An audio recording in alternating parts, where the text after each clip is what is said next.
আমরা আমাদের আজাদকে মুক্ত করে থাকবো। আমাদের নিবন্ধনে জড়ো করতে হবে। জামাত ইসলামের নিবন্ধন অবিলম্বে ফেরত দিতে হবে।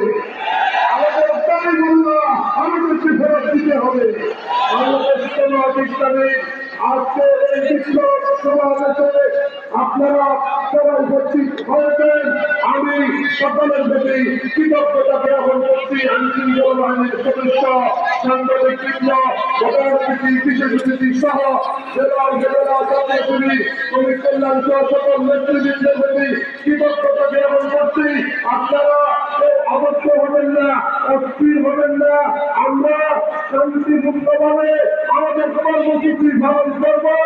আমরা এর মাঠে চলাচল আদায় করব। কেউ আগে যাবেন। আমাদের শৃঙ্খলা বিভাগের দায়িত্বশীলদেরকে আমি অনুরোধ করবো সুন্দরভাবে শৃঙ্খলার দায়িত্ব পালন করবেন। আমাদের নেতৃবৃন্দ আগে যাবে। আমাদের দেখুন জেলা নেতৃবৃন্দ, ছাত্র শিবির নেতৃবৃন্দ আগে যাবে। এরপরে পিছনে আমাদের নেতাকর্মী সবাই থাকবে।